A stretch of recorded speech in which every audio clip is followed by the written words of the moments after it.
Welcome back to a bad movie reviews, I should say. Over the last couple of weeks, I think it's been a couple of weeks since my last review or our last review. And over the last few weeks, living in Melbourne, we have been lucky enough, thanks to MIFF, to cover some films at the MIFF, or Melbourne International Film Festival, for those who don't know. And it's obviously a hard thing to do because it is over a 2-week period in Melbourne at multiple different cinemas, sometimes multiple films in days, and working a different job, obviously.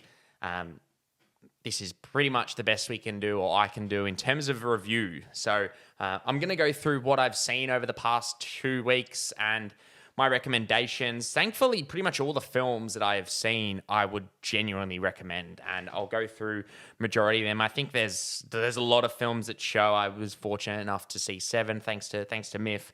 And the first film is none other than a film called The Story of Soliman, which is, I think it just recently won the Un Certain Regard jury prize at the Cannes Film Festival, but it is a French film that I was lucky enough to see, directed by Boris Lodjkin, I think is how you pronounce it. But it stars a man whose name is Abu Sangare, who plays Soliman, who's an immigrant from Guinea, basically who moved to France and is working a food delivery, or as an Uber driver, basically, on a bike. And it's a film that's set over a 24-hour, 72-hour period, a 3-day period in the lead up to his interview to basically get citizenship in France. Now, this film really kind of hit hard for me. It is a film that you watch, and I think you obviously empathize with the situation, but I think it's also a film that you can watch and like seriously, like look at, and it opens your eyes to what's happening in the world, potentially out of your own little bubble and things like that. And I think this film itself had an impeccable performance by Abu, but the direction, it was very much a raw film in the best way possible, obviously being set over that 72, 36-hour period.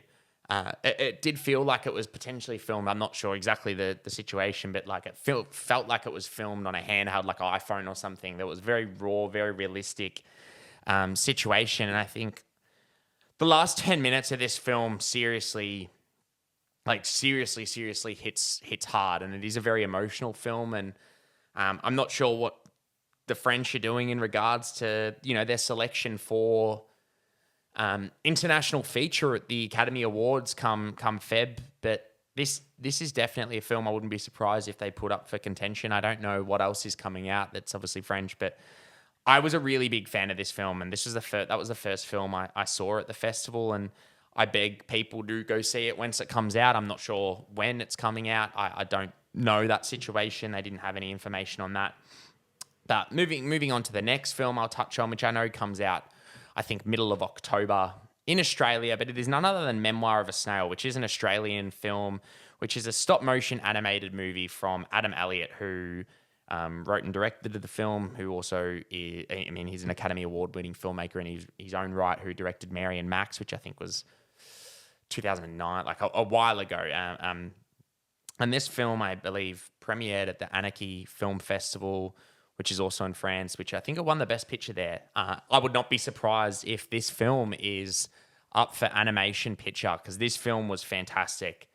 I think this will be definitely an Australian cult classic. It has Sarah Snook, Cody Smith-McPhee, Eric Bana, obviously Australian film, but it's about a girl in, I believe it was the 70s off the top of my head, named Grace. And after her mother's death, she begins collecting snails, basically. And, her and her brother, I think his name was Gilbert. I want to keep the plot as free as possible, as bare bones as possible, but it is a very hard-hitting film. It's a very, tragic, it's a comedy, but it's also tragic in the way it is. But I think this film was one of my favorites. Probably in my top 3 of the film. There's a few I've seen, and I loved them all, but this film really hit hard for me. I'm actually getting up my review here on Letterboxd that I chucked up, and there was a quote in this film that really actually hit really hard for me, and we were lucky enough to actually have Adam Elliott there for a Q&A session, and he spoke about the film, and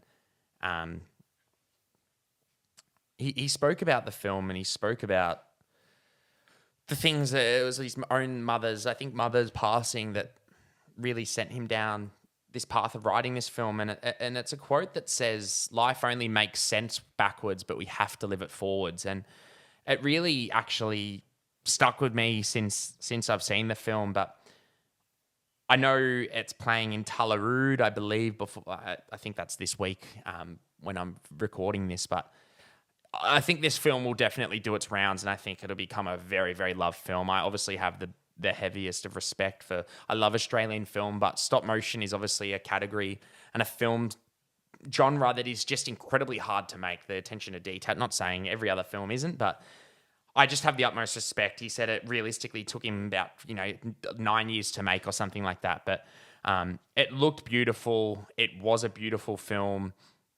And it's something that'll stick with me. And the other film also, then moving on to the next one I saw, which was He Ain't Heavy, which was written and directed by David Vincent Smith, which this is also an Australian film. I was lucky enough to see this with David in presence at the film. And Sam Corlett, who plays Max in the film, was also there, who most people would know him from playing Leaf from the Vikings Valhalla show. But this film is a somewhat true story in a sense of something that David's dealt with in his own life, but it's basically about a woman who kidnaps her brother, who is addicted to drugs, basically in a last ditch situation to save his life, to force him into that situation. And this obviously, going through the plot info, you would know it's a very hard hitting film. It's a very emotional film. I think David was saying that the mother and daughter in the film are mother and daughter in real life, and you can tell they have beautiful chemistry. It's beautifully acted. It is a heavy film, and I think it is also a film that will go down in like Australian books for a bit of a classic, in my opinion.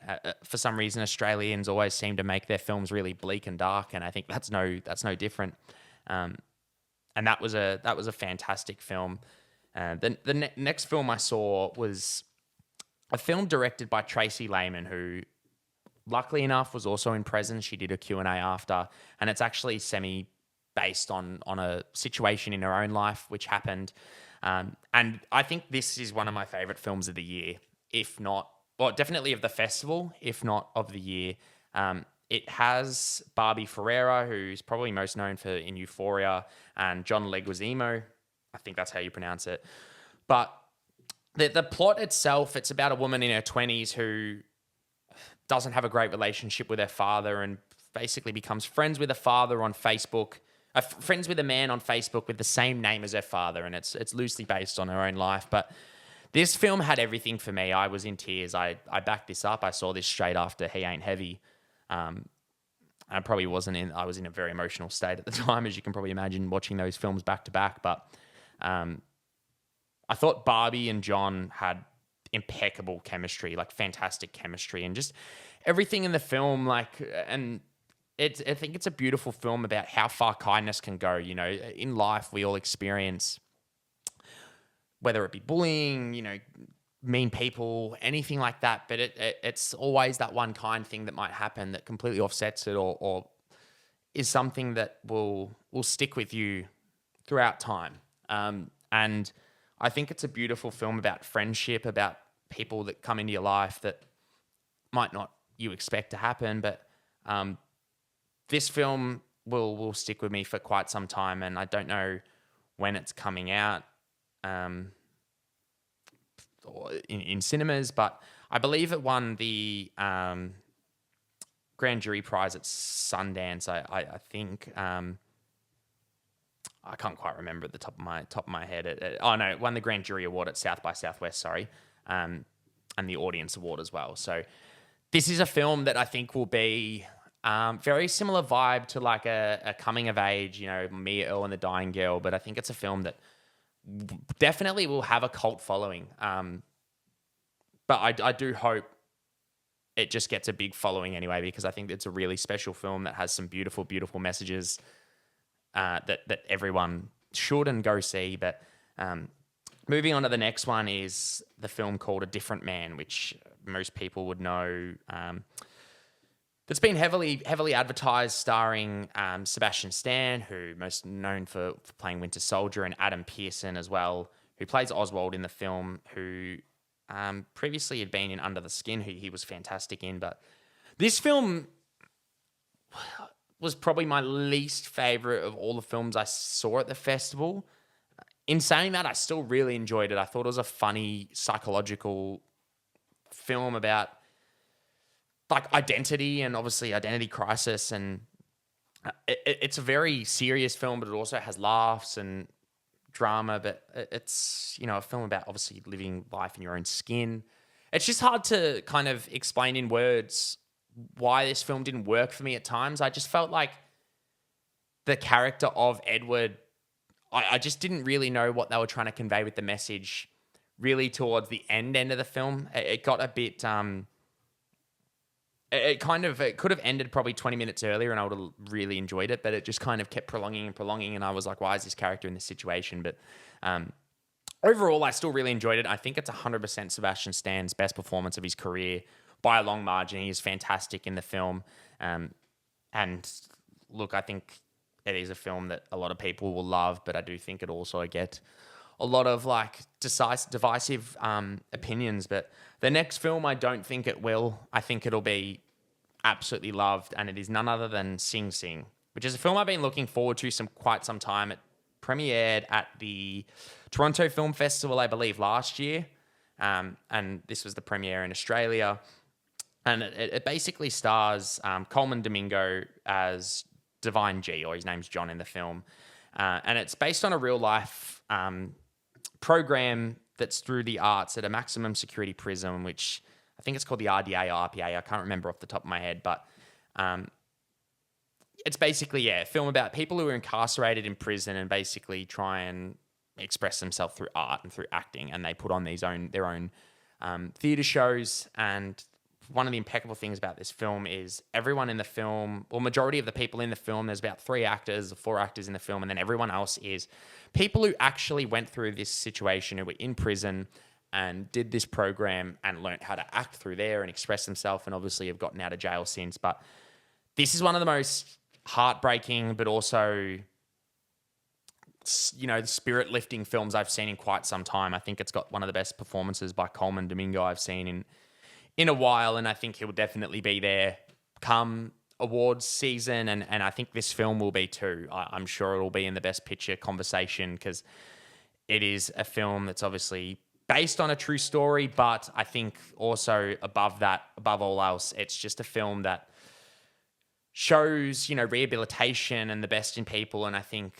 I'd love to see all the actors in this as well get some recognition for their performance, because if that's how they learnt to act, then it's really quite an impeccable thing, to be honest, that's what they've done. And I can't remember his name, but the supporting actor in the film was also fantastic, who I think will definitely be there, potentially awards conversation time. And the last film I saw, which I loved, which was probably the funnest time I had, I guess, because it's nowhere near as serious as the previous films, in the sense that it's a heavy subject matter, but it is none other than Kneecap, which is a film about a Irish rap trio, and it's a true story, basically about they're a rap trio in Belfast who, it's really hard to explain this film, but it's a Irish hip hop trio that actually rap in pretty much the Irish language, like the Gaelic language, and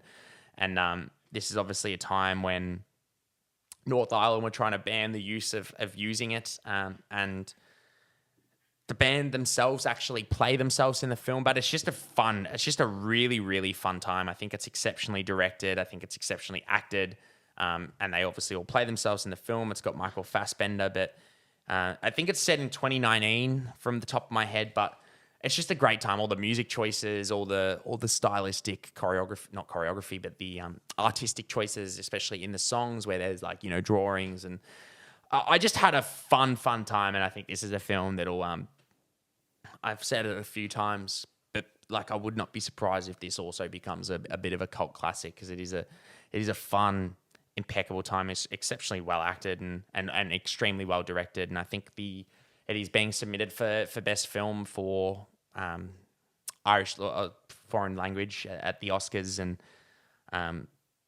obviously I haven't seen potentially everything that'll be submitted, but I think it's a great time, and I think it's a film that most people will enjoy. It's obviously a bit a bit raunchy in the side of drug use and sex and things like that. And it doesn't shy away from that, which is no issue in my opinion, but making it probably not for everyone. But overall, I thought MIFF had a lot of films that all the films I saw, I thoroughly enjoyed. Unfortunately, there were films I did miss.